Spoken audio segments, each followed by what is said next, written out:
Hello everyone, welcome back to Awesome GK YouTube channel. বন্ধুসকল আজিৰ ভিডিঅ'টিত আমি আপোনালোকৰ আগন্তুক অনুষ্ঠিত হ'ব লগা গ্ৰেড 3 আৰু গ্ৰেড 4 পৰীক্ষাৰ বাবে প্ৰয়োজন হোৱা কেইটামান অতিকৈ গুৰুত্বপূৰ্ণ প্ৰশ্ন আলোচনা কৰিবলৈ ওলাইছো। এই প্ৰশ্নকেইটা আপোনালোকৰ আগন্তুক পৰীক্ষাৰ বাবে অতিকৈ সহায়ক হ'ব পাৰে।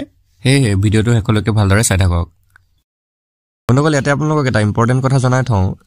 আপোনালোকৰ বহুতে হয়তো দোকানৰ পৰা 400-500 টকাত গৈ এডিআৰই হওক বা আসাম পুলিচৰ বাবে কিতাপবোৰ ক্ৰয় কৰিব নোৱাৰে।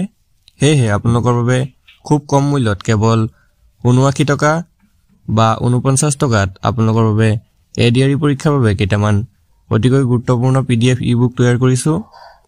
আমাৰ ওচৰৰ পাজৰৰ যিমানবোৰ অফলাইন ষ্ট'ৰ আছে সেই সকলোবোৰ ভিজিট কৰি আপোনালোকৰ বাবে এই পিডিএফবোৰ আমি তৈয়াৰ কৰিছো। এই কিতাপবোৰত আপোনালোকে অফলাইনৰ পৰা কিনি অনা কিতাপৰ দৰে আপোনালোকে সকলোবোৰ বস্তু পাব। সেয়ে যদি কাৰোবাৰ এই কিতাপবোৰ বা পিডিএফবোৰ প্ৰয়োজন হয় তেনেহলে আপোনালোকৰ স্ক্ৰিনত থকা নাম্বাৰটোত আমাক WhatsApp কৰি এই পিডিএফ ই-বুকবোৰ আমাৰ পৰা লৈ ল'ব পাৰিব। তো বলক আজিৰ ভিডিঅ'ৰ আমি কোৱেশ্যনসমূহ আলোচনা কৰো। আজিৰ ভিডিঅ'ৰ প্ৰথম কোৱেশ্যনটো হৈছে Who was the first Assamese Arjun Award winner of Assam? অসমৰ প্ৰথম অৰ্জুন বঁটা বিজয়ী কোন আছিল? মনকল মোস্ট ইম্পৰ্টেন্ট কোৱেশ্যন হয়। কেইবাটাও পৰীক্ষাত আগত আহিছে তো ইয়াৰ কাৰেক্ট আনসাৰটো অপচন এ ভোগেশ্বৰ বৰুৱা। অৰ্জুন বঁটা বিজয়ী প্ৰথম অসমীয়া ব্যক্তিজন আছিল ভোগেশ্বৰ বৰুৱা। তেওঁ 1966 চনৰ বেংকক এছিয়ান গেমছত 800 মিটাৰ দৌৰত সোণৰ পদক লাভ কৰিছিল আৰু ইয়াৰ বাবে তেওঁক অৰ্জুন বঁটাৰে সন্মানিত কৰা হৈছিল। নেক্সট কোৱেশ্যনটো হৈছে Who was the first woman to receive the Arjun Award in Assam? অসমৰ প্ৰথম অৰ্জুন বঁটা লাভ কৰা মহিলা কোন আছিল? মনকল আমি ইতিমধ্যে পাইছো যে অসমৰ প্ৰথম অৰ্জুন বঁটা লাভ কৰা ব্যক্তিজন আছিল ভোগেশ্বৰ বৰুৱা। এতিয়া আমাক সুধিছে যে অৰ্জুন বঁটা লাভ কৰা প্ৰথম অসমীয়া মহিলা কোন আছিল? ইয়াৰ কাৰেক্ট আনসাৰটো অপচন বি মনালিসা বৰুৱা মেহতা। মনালিসা বৰুৱা মেহতা এগৰাকী টেবুল টেনিছ খেলুৱৈ আছিল। তেওঁ 1987 চনত এই অৰ্জুন বঁটা লাভ কৰিছিল। নেক্সট কোৱেশ্যনটো হৈছে Who was the first Olympic athlete of Assam? অসমৰ প্ৰথম অলিম্পিকত অংশগ্ৰহণ কৰা খেলুৱৈ কোন আছিল? ইয়াৰ কাৰেক্ট আনসাৰটো অপচন ডি তালেমিৰন আও। তালেমিৰন আও এজন ভাৰতীয় ফুটবল খেলুৱৈ আছিল। তেওঁ ভাৰতৰ অধিনায়ক হিচাপে 1948 চনত মনত ৰাখি থব কিমান চনত 1948 চনৰ লণ্ডন অলিম্পিকত ভাৰতক প্ৰতিনিধিত্ব কৰিছিল। নেক্সট কোৱেশ্যনটো হৈছে Who was the first Assamese woman athlete to participate in the Olympic? অলিম্পিকত অংশগ্ৰহণ কৰা প্ৰথম অসমীয়া মহিলা খেলুৱৈ কোন আছিল? ইয়াৰ কাৰেক্ট আনসাৰটো option C Lovlina Borgohain. Most important question হয়। লাভলিনা বৰগোহাঁই আছিল অলিম্পিকত অংশগ্ৰহণ কৰা প্ৰথম অসমীয়া মহিলা। তেওঁ 2020 চনৰ টকিঅ' অলিম্পিকত কিমান মনত ৰাখি থব 2020 চনৰ টকিঅ' অলিম্পিক গেমত বক্সিঙত ব্ৰঞ্জৰ পদক লাভ কৰিছিল। নেক্সট কোৱেশ্যনটো হৈছে Who was the first Assamese person to receive the Assam Ratna? Assam ৰত্ন লাভ কৰা প্ৰথম অসমীয়া ব্যক্তিজন কোন আছিল? কাৰেক্ট আনসাৰটো option A doctor Bhupen Hazarika. মনকল খুবেই ইম্পৰ্টেন্ট কোৱেশ্যন হয়। ডক্টৰ ভূপেন হাজৰিকা আছিল অসম ৰত্ন বঁটা লাভ কৰা প্ৰথমজন অসমীয়া ব্যক্তি। নেক্সট কোৱেশ্যনটো হৈছে Who was the first Assamese woman to be awarded the Assam Ratna? Assam ৰত্ন লাভ কৰোঁতা প্ৰথম অসমীয়া মহিলা কোন আছিল? আমি ইতিমধ্যে পাইছো যে অসম ৰত্ন লাভ কৰা প্ৰথম ব্যক্তিজন আছিল ডক্টৰ ভূপেন হাজৰিকা। এতিয়া আমাক সুধিছে যে অসম ৰত্ন লাভ কৰা প্ৰথম অসমীয়া মহিলা কোন আছিল? মনত ৰাখি থব ইয়াৰ কাৰেক্ট আনসাৰটো হৈছে অপচন বি মামণি ৰয়ছম গোস্বামী। মামণি ৰয়ছম গোস্বামী আছিল অসম ৰত্ন বঁটা লাভ কৰা প্ৰথম অসমীয়া মহিলা। নেক্সট কোৱেশ্যনটো হৈছে Who was the first ICS officer of Assam? অসমৰ প্ৰথম ICS বিষয়া কোন আছিল? ইয়াৰ কাৰেক্ট আনসাৰটো অপচন এ আনন্দৰাম বৰুৱা। মনকল আনন্দৰাম বৰুৱা জিলা দণ্ডাধিকাৰ পদ লাভ কৰা প্ৰথমজন ভাৰতীয় আছিল। নেক্সট কোৱেশ্যনটো হৈছে Who was the person to receive a doctorate in law in Assam? অসমৰ প্ৰথম আইন বিষয়ত ডক্টৰেট ডিগ্ৰী লাভ কৰা ব্যক্তি কোন আছিল? ইয়াৰ কাৰেক্ট আনসাৰটো option D doctor Jagadish Medhi. আইন বিষয়ত ডক্টৰেট ডিগ্ৰী লাভ কৰা প্ৰথমজন অসমীয়া ব্যক্তি আছিল ডক্টৰ জগদীশ মেধি। পিছৰ প্ৰশ্নটো হৈছে who was the first Assamese জাজ অফ দ্য সুপ্ৰিম কোৰ্ট অৰ্থাৎ উচ্চতম ন্যায়ালয়ৰ প্ৰথম অসমীয়া ন্যায়াধীশ কোন আছিল কাৰেক্ট আনসাৰটো অপচন ডি পাৰ্বতী কুমাৰ গোস্বামী বন্ধুসকল পাৰ্বতী কুমাৰ গোস্বামী ডিব্ৰুগড় জিলাৰ উকিল সন্থাৰ এজন সদস্য আছিল আৰু তেৱেই উচ্চতম ন্যায়ালয়ৰ প্ৰথম অসমীয়া ন্যায়াধীশ আছিল নেক্সট কোৱেশ্চনটো হৈছে who was the first Assamese জাজ অফ দ্য হাই কোৰ্ট উচ্চ ন্যায়ালয়ৰ প্ৰথম অসমীয়া ন্যায়াধীশ কোন আছিল কাৰেক্ট আনসাৰটো অপচন বি হলিৰাম ডেকা হলিৰাম ডেকা গুৱাহাটী উচ্চ ন্যায়ালয়ৰ প্ৰথম অসমীয়া ন্যায়াধীশ আছিল নেক্সট কোৱেশ্চনটো হৈছে who was the first person to receive a bachelors degree in Upper Assam অৰ্থাৎ উজনি অসমৰ প্ৰথম স্নাতক ডিগ্ৰী লাভ কৰা ব্যক্তি কোন আছিল কাৰেক্ট আনসাৰটো অপচন সি জগন্নাথ বৰুৱা 1919 চনত কলিকতা বিশ্ববিদ্যালয়ত প্ৰথম শ্ৰেণীৰ প্ৰথম বিষয়ত স্নাতকোত্তৰ ডিগ্ৰী লাভ কৰিছিল মনত ৰাখিব 1919 চনৰ পৰা তেওঁ স্নাতকোত্তৰ ডিগ্ৰী লাভ কৰিছিল আৰু ক'ৰ পৰা লাভ কৰিছিল কলিকতা বিশ্ববিদ্যালয়ৰ পৰা নেক্সট কোৱেশ্চনটো হৈছে who was the first Assamese scientist to land in Antarctica এণ্টাৰ্কটিকাত পদাৰ্পণ কৰা প্ৰথম অসমীয়া বিজ্ঞানী কোন আছিল কাৰেক্ট আনসাৰটো অপচন এ ৰাঘৱ চন্দ্ৰ ডেকা বন্ধুসকল এইটো বাঘৱ হৈ আছে এইটো ৰাঘৱ হ'ব লাগিছিল ৰাঘৱ চন্দ্ৰ ডেকাই প্ৰথম এণ্টাৰ্কটিকাত পদাৰ্পণ কৰা অসমীয়া ব্যক্তি আছিল তেওঁ 1987 চনত কিমান চনত 1987 চনত নৱেম্বৰ মাহত এণ্টাৰ্কটিকালৈ যোৱা সপ্তমজন ভাৰতীয় বৈজ্ঞানিক আছিল নেক্সট কোৱেশ্চনটো হৈছে who was the first Assamese person to climb Everest এভাৰেষ্টত আৰোহণ কৰা প্ৰথম অসমীয়া ব্যক্তিজন কোন আছিল বন্ধুসকল ইয়াৰ কাৰেক্ট আনসাৰটো option B Tarun Saikia Mount Everest আৰোহণ কৰা প্ৰথমজন অসমীয়া ব্যক্তি আছিল তৰুণ শইকীয়া তেওঁ 2013 চনত 18 মে তাৰিখে মাউণ্ট এভাৰেষ্টত উপনীত হৈছিল নেক্সট কোৱেশ্চনটো হৈছে who was the first Assamese to become vice chancellor of Guwahati University অৰ্থাৎ গুৱাহাটী বিশ্ববিদ্যালয়ৰ উপাচাৰ্য হোৱা প্ৰথম অসমীয়া ব্যক্তি কোন আছিল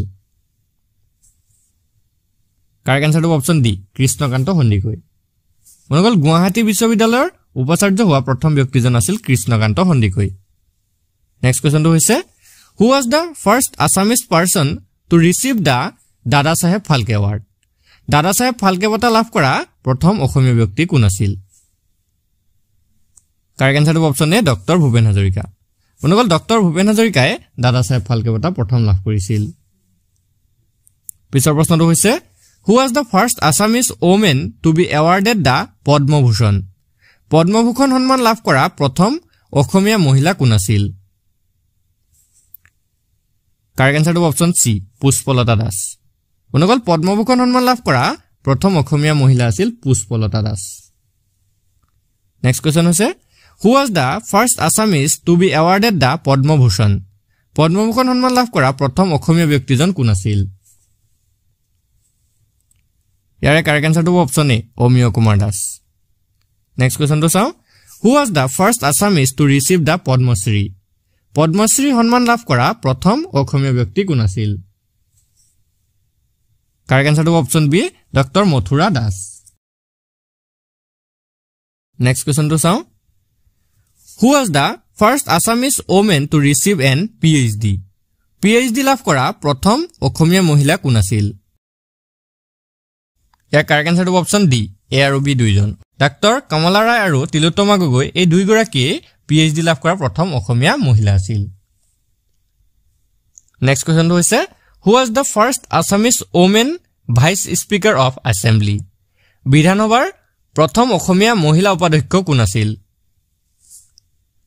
কাৰেক্ট আনসাৰটো অপচন ডি বনেলি খংমেন বিধানসভাৰ প্ৰথম অসমীয়া মহিলা উপাধ্যক্ষ আছিল next question who is the first Assamese women জাজ অফ দ্য হাই কোৰ্ট উচ্চ ন্যায়ালয়ৰ প্ৰথম অসমীয়া মহিলা বিচাৰপতি কোন আছিল বন্ধুসকল ইয়াৰ কাৰেক্ট আনসাৰটো option A Mira Sharma most important question হয় মীৰা শৰ্মা উচ্চ ন্যায়ালয়ৰ প্ৰথম মহিলা ন্যায়াধীশ আছিল মীৰা শৰ্মা উচ্চ ন্যায়ালয়ৰ প্ৰথম অসমীয়া মহিলা বিচাৰপতি আছিল next question who was the first Assamese women to win a gold medal in the world championship বিশ্ব চ্যাম্পিয়নশিপৰ দৌৰ প্ৰতিযোগিতাত সোণৰ পদক লাভ কৰা প্ৰথম অসমীয়া মহিলা কোন আছিল কাৰেক্ট আনসাৰ হ'ব অপচন সি হিমা দাস অনুগল হিমা দাসে 2018 চনৰ ফিনল্যান্ড জুনিয়ৰ বিশ্ব চ্যাম্পিয়নশিপত 400 মিটাৰ ৰেচত কিমান মিটাৰ ৰেচত 400 মিটাৰ ৰেচত বা 400 মিটাৰ দৌৰ প্ৰতিযোগিতাত সোণৰ পদক লাভ কৰিছিল নেক্সট কোৱেশ্চনটো হৈছে who was the first Assamese to become a barrister হোৱা প্ৰথম অসমীয়া ব্যক্তি কোন আছিল কাৰেক্ট আনসাৰ হ'ব অপচন বি আনন্দৰাম বৰুৱা আছিল বেৰিষ্টাৰ হোৱা প্ৰথমজন অসমীয়া ব্যক্তি নেক্সট কোৱেশ্চনটো হৈছে who was the first Assamese person to receive the Bharat Ratna লাভ কৰোতা প্ৰথম অসমীয়া ব্যক্তিজন কোন আছিল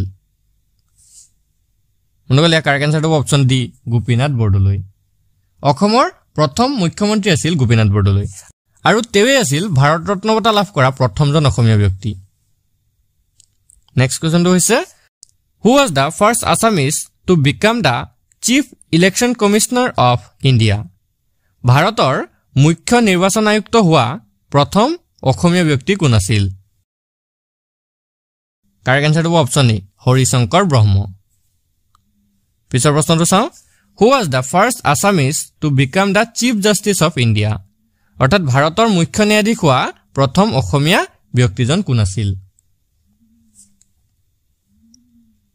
বন্ধুসকল ইয়াৰ কাৰেক্ট আনসাৰ হ'ব অপচন ডি ৰঞ্জন গগৈ ভাৰতৰ মুখ্য ন্যায়াধীশ অৰ্থাৎ চিফ জাষ্টিচ হোৱা প্ৰথমজন অসমীয়া ব্যক্তি আছিল ৰঞ্জন গগৈ নেক্সট কোৱেশ্চনটো হৈছে who was the first Assamese to become an air vice marshal of the Indian air force অৰ্থাৎ ভাৰতীয় বায়ু সেনাৰ এয়াৰ ভাইচ মাৰ্শ্বেল হোৱা প্ৰথম অসমীয়া ব্যক্তিজন কোন আছিল খুব ইম্পৰ্টেন্ট কোৱেশ্চন হয় এ কাৰেক্ট আনসাৰ হ'ব option D Pranab Kumar Borbora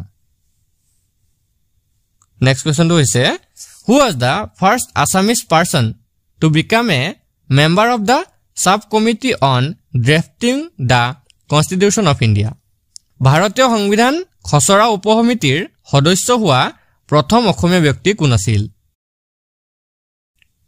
correct answer হ'ব option A Syed Mohammad Saadulla next কোৱেশ্চনটো হৈছে who was the first Assamese person to be martyred in the language movement অৰ্থাৎ ভাষা আন্দোলনত শ্বহীদ হোৱা প্ৰথম অসমীয়া ব্যক্তি কোন আছিল কাৰেক্ট আনসাৰ হ'ব অপচন বি ৰঞ্জিত বৰপূজাৰী ভাষা আন্দোলনত শ্বহীদ হোৱা প্ৰথম অসমীয়া ব্যক্তিজন আছিল ৰঞ্জিত বৰপূজাৰী নেক্সট কোৱেশ্চনটো হৈছে who was the first Assamese to became president of India ভাৰতৰ ৰাষ্ট্ৰপতি হোৱা প্ৰথম অসমীয়া ব্যক্তিজন কোন আছিল বন্ধুসকল ইয়াৰ কাৰেক্ট আনসাৰ হ'ব অপচন সি ফখৰুদ্দিন আলী আহমেদ ভাৰতৰ ৰাষ্ট্ৰপতি হোৱা প্ৰথম অসমীয়া ব্যক্তিজন আছিল Fakhruddin Ali Ahmed next question who was the first Assamese to became secretary of the United nations science department ৰাষ্ট্ৰসংঘৰ বিজ্ঞান বিভাগৰ সচিব হোৱা প্ৰথম অসমীয়া ব্যক্তিজন কোন আছিল ইয়াৰ কাৰেক্ট আনসাৰ হ'ব option A doctor Kumud Bora next question who was the first Assamese person to become the director general of the national museum ৰাষ্ট্ৰীয় সংগ্ৰহালয়ৰ সঞ্চালক প্ৰধান হোৱা প্ৰথম অসমীয়া ব্যক্তি কোন আছিল ইয়াৰ শুদ্ধটো option A Rabindradev Choudhury next কোৱেশ্চনটো হৈছে who was the first Assamese to become director of the reserve বেংকৰ সঞ্চালক হোৱা প্ৰথম অসমীয়া ব্যক্তিজন কোন আছিল কাৰেক্ট আনসাৰ হ'ব option B Ganesh Phukan next কোৱেশ্চনটো হৈছে who was the first Assamese to receive a PhD from the university of London most important question হয় লণ্ডন বিশ্ববিদ্যালয়ৰ পৰা PhD লাভ কৰা প্ৰথম অসমীয়া ব্যক্তিজন কোন আছিল বন্ধুসকল ইয়াৰ কাৰেক্ট আনসাৰ হ'ব option D Moidul Islam Bora London বিশ্ববিদ্যালয় অৰ্থাৎ লণ্ডন ইউনিভাৰ্চিটিৰ পৰা PhD লাভ কৰা প্ৰথমজন অসমীয়া ব্যক্তি আছিল মইদুল ইছলাম বৰা নেক্সট কোৱেশ্চনটো হৈছে Who was the first Assamese person to receive the Saraswati Award? Saraswati সন্মান লাভ কৰা প্ৰথম অসমীয়া ব্যক্তি কোন আছিল? কাৰেক্ট আনসাৰটো অপচন ডি লক্ষ্মীনন্দন বৰা। তেওঁ 2008 চনত এই বঁটাটো অৰ্থাৎ এই সৰস্বতী সন্মান বঁটাটো লাভ কৰিছিল। নেক্সট কোৱেশ্চনটো হৈছে Who was the first Assamese to become the director of All India Institute of Medical Science? সৰ্বভাৰতীয় আয়ুৰ্বিজ্ঞান প্ৰতিষ্ঠান অৰ্থাৎ AIIMSৰ সঞ্চালক হোৱা প্ৰথম অসমীয়া ব্যক্তি কোন আছিল? কাৰেক্ট আনসাৰটো option C doctor Ramesh Chandra Deka. অনুকল সৰ্বভাৰতীয় আয়ুৰ্বিজ্ঞান প্ৰতিষ্ঠান অৰ্থাৎ এইমছৰ সঞ্চালক হোৱা প্ৰথম অসমীয়া ব্যক্তিজন আছিল ডক্টৰ ৰাকেশ চন্দ্ৰ ডেকা। নেক্সট কোৱেশ্চনটো হৈছে Who was the first Assamese person to become a literary pensioner? সাহিত্যিক পেঞ্চনাৰ হোৱা প্ৰথম অসমীয়া ব্যক্তি কোন আছিল? কাৰেক্ট আনসাৰটো option B Padmanath Gohain Baruah. Next কোৱেশ্চনটো হৈছে Who was the first Assamese woman to become the principal of a college? মহাবিদ্যালয়ৰ অধ্যক্ষ হোৱা প্ৰথম অসমীয়া মহিলা কোন আছিল? ইয়াৰ কাৰেক্ট আনসাৰটো অপচন এ ৰাজবালা দাস। ৰাজবালা দাস সন্দিকৈ বালিকা মহাবিদ্যালয় কলেজৰ প্ৰথম মহিলা অধ্যক্ষ আছিল। নেক্সট কোৱেশ্চনটো হৈছে Who was the first Assamese to represent the round table? অৰ্থাৎ ঘূৰণীয়া মেজমেলৰ প্ৰতিনিধি হোৱা প্ৰথম অসমীয়া ব্যক্তি কোন আছিল? কাৰেক্ট আনসাৰটো অপচন বি চন্দ্ৰধৰ বৰুৱা। চন্দ্ৰধৰ বৰুৱাই ঘূৰণীয়া মেজমেলৰ প্ৰতিনিধিত্ব কৰিছিল অসমৰ পৰা। নেক্সট কোৱেশ্চনটো হৈছে Who was the first Assamese woman to become an IAS? IAS হোৱা প্ৰথম অসমীয়া মহিলা কোন আছিল? ইয়াৰে কাৰেক্ট আনসাৰটো অপচন সি পাৰুল দাস। মনল কোৱেশ্চনটো খুব ইম্পৰ্টেন্ট হয়। পাৰুল দাস আছিল অসমৰ প্ৰথম মহিলা IAS অফিচাৰ। নেক্সট কোৱেশ্চনটো হৈছে Who was the first Assamese woman to become an IPS? মহিলা IPS হোৱা প্ৰথম অসমীয়া মহিলা কোন আছিল? ইয়াৰ কাৰেক্ট আনসাৰটো option D Yamin Hazarika. Next কোৱেশ্চনটো হৈছে Who was the first Assamese woman to become a sub-inspector of police? আৰক্ষী উপপৰিদৰ্শক হোৱা প্ৰথম অসমীয়া মহিলা কোন আছিল? কাৰেক্ট আনসাৰটো অপচন সি ৰেণু বৰফুকন। পিছৰ প্ৰশ্নটো হৈছে Who was the first Assamese woman to become an Ayurvedic doctor? Ayurvedic চিকিৎসক হোৱা প্ৰথম অসমীয়া মহিলা কোন আছিল? শুদ্ধটো হ'ব অপচন এ অপূৰ্বলতা বেজবৰুৱা। বন্ধুসকল আয়ুৰ্বেদিক চিকিৎসক হোৱা প্ৰথম অসমীয়া মহিলা ব্যক্তিগৰাকী আছিল Apurbalata Bezbaruah. Next question Who was the first Assamese woman to become commissioner? উপায়ুক্ত হোৱা প্ৰথম অসমীয়া মহিলা কোন আছিল? শুদ্ধটো হ'ব অপচন সি গায়ত্ৰী বৰুৱা। পিছৰ প্ৰশ্নটো চাওঁ Who was the first Assamese woman to become an ACS? অৰ্থাৎ ACS হোৱা প্ৰথম অসমীয়া মহিলা কোন আছিল? শুদ্ধটো অপচন বি সুচিব্ৰতা ৰায়চৌধুৰী। পিছৰ প্ৰশ্নটো চাওঁ Who was the first Assamese woman to become a union minister? কেন্দ্ৰীয় মন্ত্ৰী হোৱা প্ৰথম অসমীয়া মহিলা কোন আছিল? ইয়াৰ কাৰেক্ট আনসাৰটো অপচন এ ৰেণুকা দেৱী বৰকটকী। নেক্সট কোৱেশ্চনটো চাওঁ question number 47 Who was the first Assamese woman to become a pilot? অৰ্থাৎ পাইলট হোৱা প্ৰথম অসমীয়া মহিলা কোন আছিল? কাৰেক্ট আনসাৰটো option C Dhirachaliha Hazarika. Question number 48 Who was the first Assamese woman to become chief minister? মুখ্যমন্ত্ৰী হোৱা প্ৰথম অসমীয়া মহিলা কোন আছিল? মোষ্ট ইম্পৰ্টেন্ট কোৱেশ্চন হয়। ইয়াৰ কাৰেক্ট আনসাৰটো অপচন বি সৈয়দা আনোৱাৰা তাইমুৰ। মুখ্যমন্ত্ৰী হিচাপে নিৰ্বাচিত হোৱা প্ৰথম অসমীয়া মহিলাগৰাকী আছিল সৈয়দা আনোৱাৰা তাইমুৰ। নেক্সট কোৱেশ্চনটো চাওঁ Who was the first Assamese woman to become a literary pensioner? সাহিত্যিক পেঞ্চনাৰ হোৱা প্ৰথম অসমীয়া মহিলা কোন আছিল? ইয়াৰ কাৰেক্ট আনসাৰটো অপচন ডি নলিনীবালা দেৱী। বন্ধুসকল আজি ভিডিঅ'ৰ শেষৰ কোৱেশ্চনটো হৈছে Who was the first Assamese woman to become a ফিজিঅলজিষ্ট মনোবিজ্ঞানী হোৱা প্ৰথম অসমীয়া মহিলা কোন আছিল ইয়াৰে কাৰেক্ট আনসাৰটো option D doctor Dipali Dutta মনোবিজ্ঞানী হোৱা প্ৰথম অসমীয়া মহিলাগৰাকী আছিল ডাক্তৰ দীপালী দত্ত বন্ধুসকল আজি ভিডিঅ'টো আপোনালোকৰ বাবে ইনফৰমেটিভ হলে ভিডিঅ'টো এটা লাইক কৰি দিব আৰু এনে ধৰণৰ আগন্তুক যিকোনো পৰীক্ষাৰ বাবে ভিডিঅ' পাবলৈ আমাৰ চেনেলটো সাবস্ক্ৰাইব কৰি কাষত থকা বেল আইকনটো দবাই দিব ধন্যবাদ